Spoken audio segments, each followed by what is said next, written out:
Hello नमस्कार दोस्तों, मैं हूं कृष्णा गोरखपुर। राजस्थान इतिहास का नया वीडियो लेकर के आया हूं आज आपके सामने फिर से।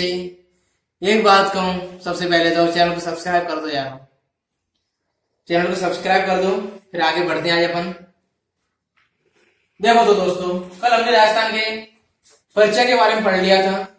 भारत विश्व में इसका इतिहास का जनक कौन है, भारत में कौन है, राजस्थान में कौन है, उनकी कौन कौन सी पुस्तकें हैं, उनमें क्या क्या वर्णन है वगैरह वगैरह हमने काफी चीजें उनमें पढ़ लिखा। लास्ट वीडियो हमारा देख सकते हो, ठीक है ना दोस्तों। तो आज हम पढ़ेंगे इतिहास के निर्धारण कालक्रम का निर्धारण, कितने भागों में उसको बांटा गया है। तो लिपि और औजारों के आधार पर, लिपि और औजारों के आधार पर इतिहास को तीन भागों में बांटा गया है। तीन भागों में इसको क्या किया गया है, विभक्त किया गया है। कौन कौन सा दोस्तों? पहला है प्राग ऐतिहासिक काल, प्राग ऐतिहासिक काल, प्राग ऐतिहासिक काल। दूसरा है आद्य ऐतिहासिक काल, आद्य ऐतिहासिक काल। और तीसरा है ऐतिहासिक काल। तीसरा है दोस्तों ऐतिहासिक काल। दोस्तों लिपि, इसके अंदर लिपि नहीं थी यहाँ पर। प्रागैतिहासिक काल में लिपि का विकास नहीं हुआ था। एवं औजारों की बात की जाए, औजार यहाँ पर लोहे के थे, लोहे के, पत्थर के औजार थे। किसके औजार थे दोस्तों? पत्थर के औजार थे। इसके अंतर्गत लिपि तो थी लेकिन इसको पढ़ा नहीं गया। लिपि तो थी लेकिन पढ़ा नहीं गया। और औजारों की बात की जाए तो यहाँ पर औजार थे कांसे के। ऐतिहासिक काल की बात की जाए, इसमें लिपि भी थी और उसको पढ़ा भी गया, और इसमें लोहे के औजार थे। औजार कैसे थे दोस्तों? लोहे के औजार थे। ठीक है दोस्तों, प्रागैतिहासिक काल में लिपि नहीं थी, औजार पत्थर के हुआ करते थे। आद्य ऐतिहासिक काल में लिपि तो थी लेकिन इसको पढ़ा नहीं गया, और औजार किसके थे? कांसे के थे। ऐतिहासिक काल की बात की जाए, इसमें लिपि भी थी, पढ़ा भी गया, और औजार किसके थे दोस्तों? वो थे लोहे। ठीक है दोस्तों, अपन यहां देखते हैं तो प्रागैतिहासिक काल को तीन भागों में बांटा गया है। प्रागैतिहासिक काल को तीन भागों में बांटा गया है। तो उसके काल कौन कौन से हैं, उन भागों को अपन चर्चा करते हैं। जिसका पहला भाग है पुरा पाषाण काल, पुरा पाषाण काल। ठीक है दोस्तों, पुरा पाषाण काल, इसकी बात की जाए, इसमें औजार किसके हुआ करते थे? इसमें औजार थे अपने पत्थर के। औजार कैसे थे? पत्थर के औजार बनना इसमें आरंभ हो गए थे। ठीक है दोस्तों, और इसमें अग्नि का आविष्कार हो गया था। अग्नि या फिर आग का आविष्कार भी हो गया था पुरापाषाण काल में। और औजार पत्थर का बनना आरंभ हो गए थे।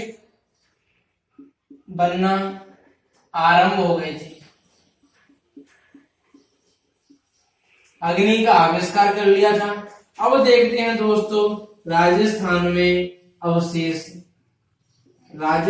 में इसके अवशेष कहां कहां से मिलते हैं। तो दोस्तों इसके अवशेष मिलते हैं मांडपिया चित्तौड़गढ़,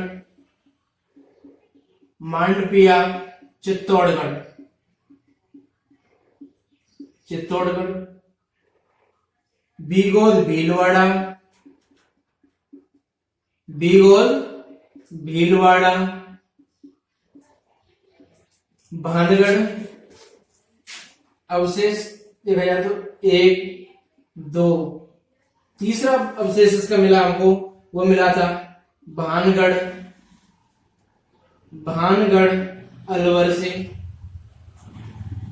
चौथा इसका और साक्ष्य मिले थे हमको, वो मिले थे हमको नाथद्वारा राजसमंद और देवली टोंक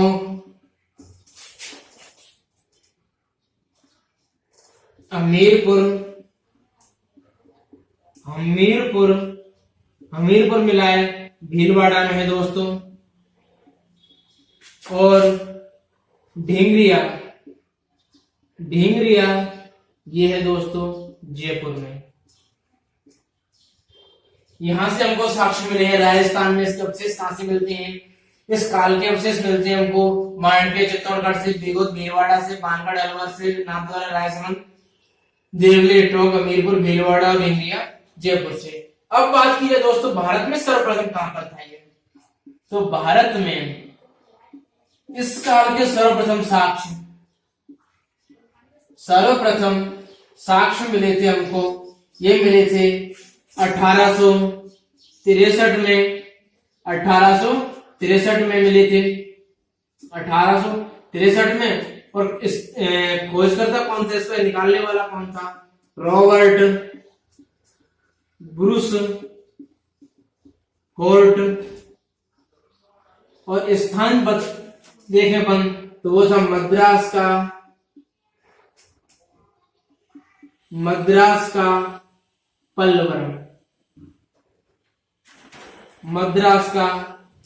पल्लवरम नामक स्थान पर इस काल की हमको खोज हुई थी।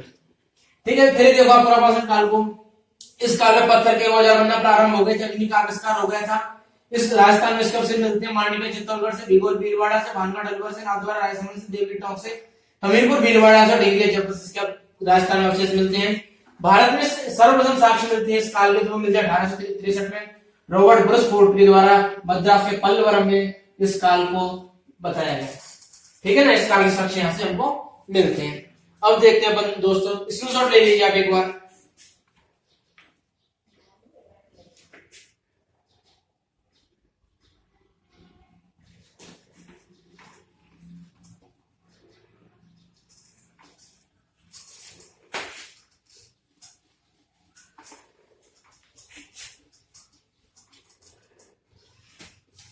दोस्तों दूसरा आता प्रागैतिहासिक काल का, वो है मध्य पाषाण काल।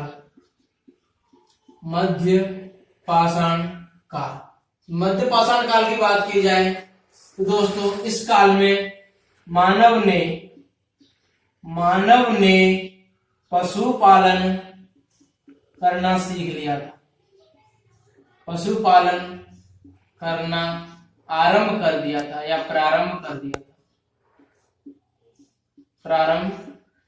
था। राजस्थान में पशुपालन का सर्वप्रथम साक्ष्य कहां से मिलता है दोस्तों? वो मिलता है बागौर भीलवाड़ा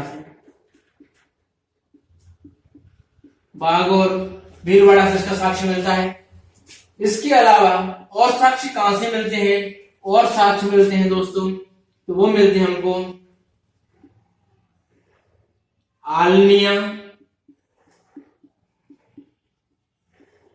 दर्रा, विलासगढ़।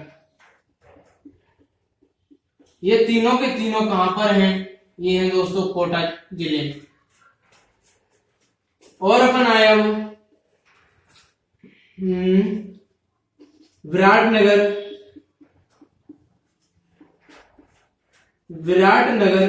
ये है जयपुर में।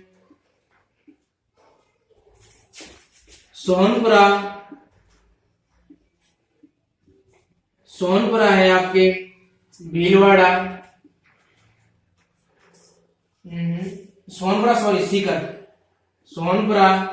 सीकर में। और हरसोरा हरसोरा एवं सामदा,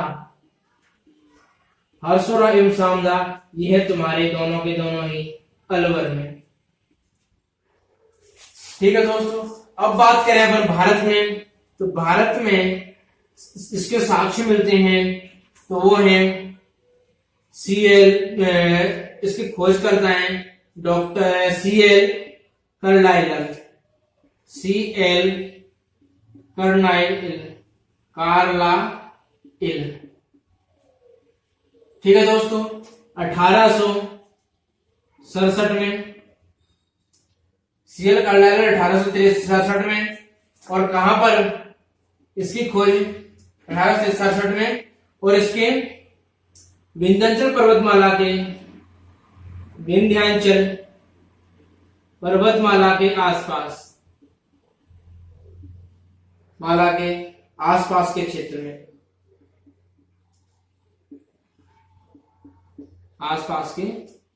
इसकी खोज की। दोस्तों मध्य पौराणिक काल की बात करें तो इस मानव ने पशुपालन आरंभ कर दिया था। राजस्थान में पशुपालन सर्वप्रथम कहां से मिला था? बागोर से मिला था। इसके अलावा हल्दिया, दर्रा, बिलासपुर, कोटा से मिले थे, विराटनगर, जयपुर से मिले, सोनपुर और सीकर से, हरसोरा, सामदा, अलवर से यहाँ के साक्ष्य मिले हैं। तो भारत में बात की जाए तो सीएल कार्लाइल ने खोज की थी, इस काल से साक्ष्य प्राप्त किए थे 1867 में, और विंध्याचल पर्वतमाला के आसपास के क्षेत्र में ये साक्ष्य मिले थे। अब एक बार स्क्रीनशॉट ले लो।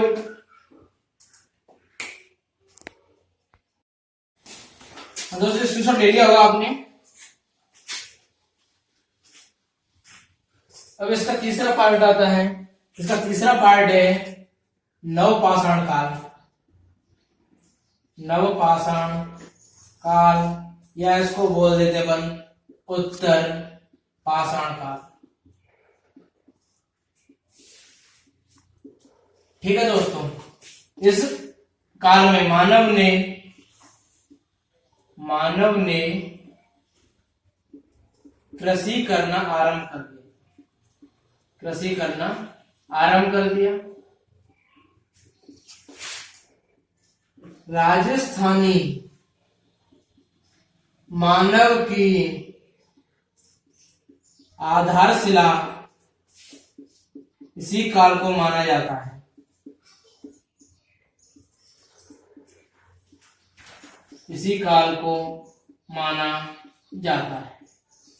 ठीक है दोस्तों, मानव ने कृषि करना आरंभ कर दिया है। राजस्थानी मानव के आधारशिला इसी काल को माना जाता है। और अपन देखें तो यहाँ पर और देखें तो दोस्तों क्या मिलता है इसमें अपन को? हाँ, इस काल में कृषि करना स्टार्ट कर दिया, तो इसी काल में यहीं से मिलता है पहिए का आविष्कार। पहिए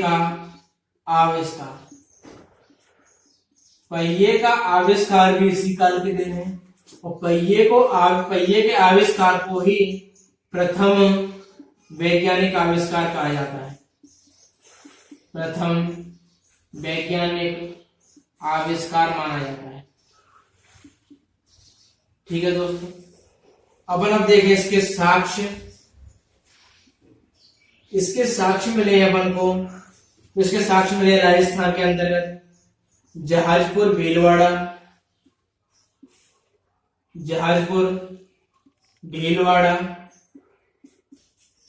ठीक है दोस्तों, और जहाजपुर, भीलवाड़ा के अलावा समदंडी, बाड़मेर और भरणी टॉप।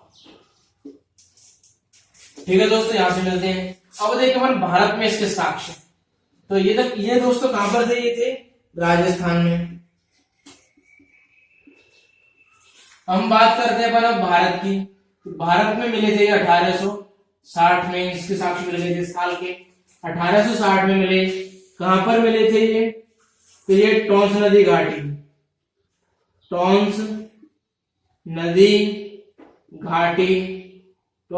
घाटी, यूपी, उत्तर प्रदेश। कौन थे इसकी खोज करने वाले? वे थे लेमने सूरियल थे दोस्तों। फिर देख लो आप एक बार, नवपाषाण काल, उत्तरपाषाण काल, मानव ने कृषिकरण आरंभ कर दिया था। राजस्थानी मानव का आधारशिला इसी काल की मानी जाती है। इस काल में पहिए का आविष्कार हो गया था और इसी पहिए के आविष्कार प्रथम वैज्ञानिक आविष्कार कहा जाता है। राजस्थान में इसके साक्ष्य जाजपुर, भीलवाड़ा, समदंडी वार्ड में भरने टॉक से मिलते हैं। भारत में इसके साथ 1860 में मिल गए थे। औषधि घाटी उत्तर प्रदेश में लेंगे सूर्य में। ठीक है दोस्तों, स्क्रीनशॉट ले लीजिए आप एक बार इसका। और मैं आपको बता दूं, हाँ एक चीज मैं बता दूं आपको, नवपाषाण काल की ही एक जम्मू कश्मीर में इसी से संबंधित है। जम्मू कश्मीर में एक क्या मिली है, मानव कब्र। जम्मू कश्मीर की बुर्जोम में, जम्मू कश्मीर के बुर्जहोम में एक कब्र मिली, मानव कब्र मिली है। और मानव कब्र जो मिली है, उस कब्र में मानव के साथ साथ कुत्ता के कंकाल के साक्ष्य मिले हैं। अर्थात इससे माना जाता है कि मानव ने, इतिहासकार मानते हैं कि मानव ने सर्वप्रथम कुत्ते को ही अपना पालतू पशु बनाया होगा। ठीक है ना दोस्तों, अब स्क्रीनशॉट ले लीजिए एक बार, फिर अपन आगे बढ़ते हैं।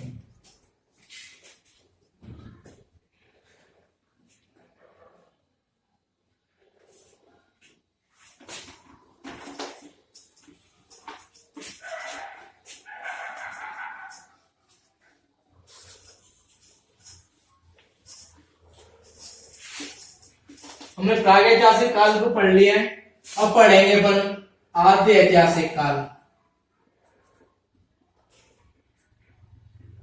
आद्य ऐतिहासिक काल में दोस्तों लिपि थी लेकिन पढ़ा नहीं गया।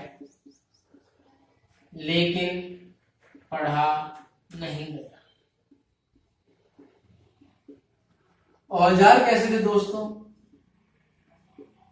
औजार कैसे थे इस लिपि में, सॉरी इस काल में? औजार थे कांस्य के। कांस्य किस किस से मिलकर के बना होता है? वो होता है पीतल प्लस तांबा। ठीक है ना दोस्तों?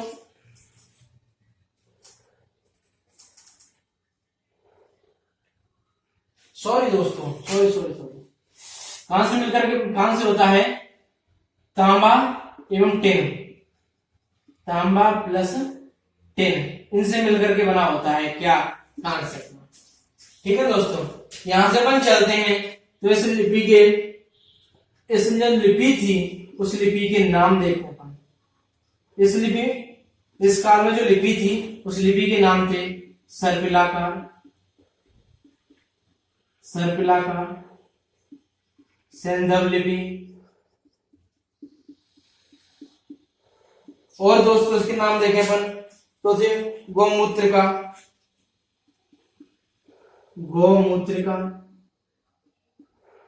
चित्रात्मक,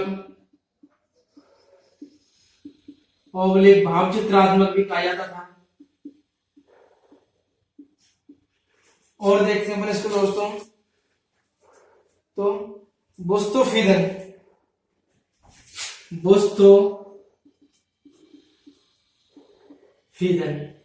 इस लिपि के नाम थे।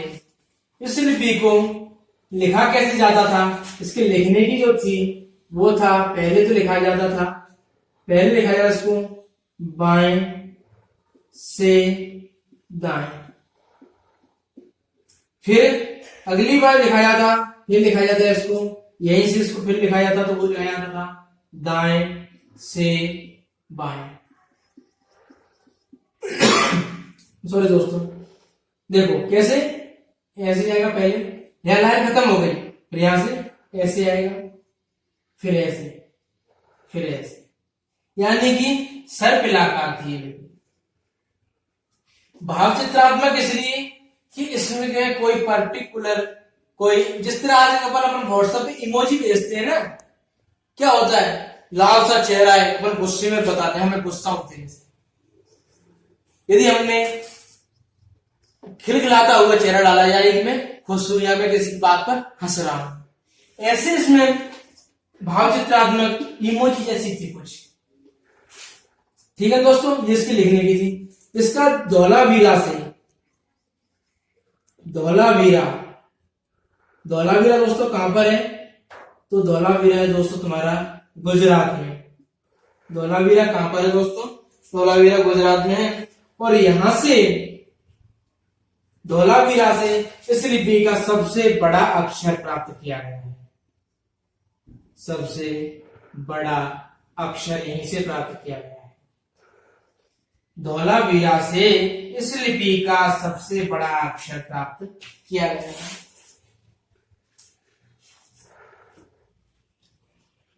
इस लिपि को पढ़ने का, इस लिपि को पढ़ने का, इस जो लिपि थी इसको पढ़ने का पहला प्रयास या प्रथम प्रयास किसने किया था? वो किया था वेडेन ने। किसने किया था दोस्तों? वेडेन ने किया। तो अंतिम प्रयास किया, अंतिम प्रयास 1987 में, और अंतिम प्रयास किया, अंतिम किया था 1987 में कौशल किशोर अग्रवाल और राधानंद झा ने। ठीक है ना दोस्तों? और ये सिंधु घाटी सभ्यता थी। सिंधु घाटी सभ्यता इसी काल की मानी जाती है। सिंधु घाटी सभ्यता इसी काल की है। यानी अपन सिंधु घाटी को पढ़ते हैं तो वहां पर अपन देखते हैं कि लिपि तो थी, लेकिन उस लिपि को अपन पढ़ नहीं पाए, सिर्फ भाव चित्रात्मक थी, और उसी आधार पर हम इसके बात करते हैं। तो देखो दोस्तों, अभी देख लेना से आद्य काल में लिपि तो देखिए पढ़ाने गए थे। इसमें औजार किसके थे? कांसे के थे। कांसे किससे? तांबा प्रश्न से मिलकर बना होता था। इसमें जो लिपि थी वो लिपि सर्पिलाकार या सर्पिलाकार, लिपि को सर्पिलाकार कहा जाता था, सर्पिल लिपि भी कहा जाता था, गौमूत्र का भी कहा जाता था, चित्रात्मक या भाव चित्रात्मक भी कहा जाता था, और कुछ तो फीदर भी कहा जाता था। इस लिपि को लिखा के बाएं से दाएं लिखाया था। पहले प्रयाग लाइन में इसको दाएं से बाएं लिखाया जाता था, यानी कि सर्पिलाकार लिखाया था। और इस लिपि का सबसे बड़ा अक्षर धौलावीरा गुजरात से मिला है। लिपि को पढ़ने का प्रथम प्रयास वेडेन ने किया था, एवं अंतिम प्रयास 1987 में कौशल किशोर अग्रवाल एवं राधानंद झा ने किया। और सिंधु घाटी सभ्यता इसी काल की मानी जाती है। ठीक है दोस्तों, आप इसको एक बार स्क्रीनशॉट ले लो, फिर अपन अगला पढ़ते हैं।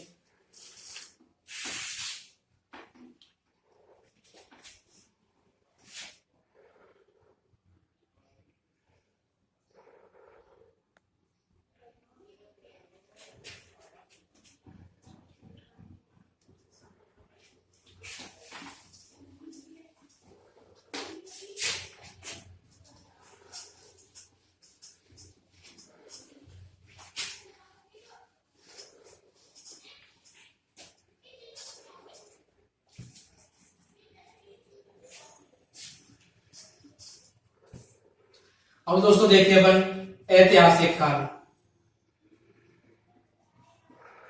ऐतिहासिक काल, इस काल की अपन बात करते हैं। इस काल की अपन बात करें तो इस काल में लिपि भी थी और इसको पढ़ा भी गया था, इसको पढ़ा भी गया। और इसकी प्रारंभ कब हुआ था? ये प्रारंभ हुआ था 6ठी शताब्दी ईसा पूर्व में ये लिपि प्रारंभ हो गई थी। इसके साक्ष्य मिलते हैं अपन को अतरंजी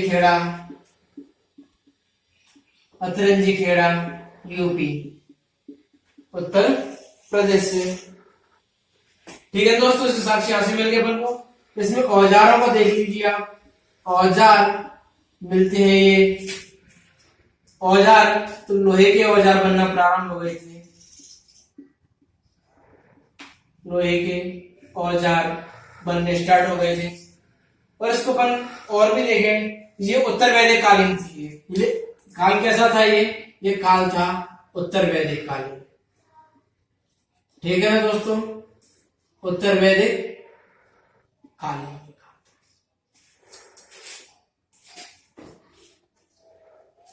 तो दोस्तों यहाँ तक हमने तीनों कालों के बारे में पढ़ लिया है। तो आज का वीडियो अपन यही समाप्त करते हैं। देखो ऐतिहासिक काल लिपि इतिहास ने उसको पढ़ा भी गया था। प्रारंभ ये 6वीं शताब्दी ईसा पूर्व में हो गई थी। साक्ष्य का अतरंजी खेड़ा, इसके जो साक्ष्य मिलते हैं वो कहां से मिलते हैं? अतरंजी खेड़ा यूपी से मिलते हैं। औजार इसमें लोहे के औजार बनना आरंभ हो गए थे। ऐतिहासिक काल उत्तर वैदिक काल में इतिहास है, ये काल है ये ऐतिहासिक काल उत्तर वैदिक कालीन है। तो दोस्तों बताना वीडियो कैसा लगा, ठीक है ना। चैनल को सब्सक्राइब कर देना, वीडियो को लाइक कर देना, शेयर कर देना दोस्तों के साथ में। और अगले टॉपिक अपन ऐसे नए टॉपिक आते रहेंगे, नए वीडियो आते रहेंगे। तब तक के लिए गुड, जय हिंद, जय भारत।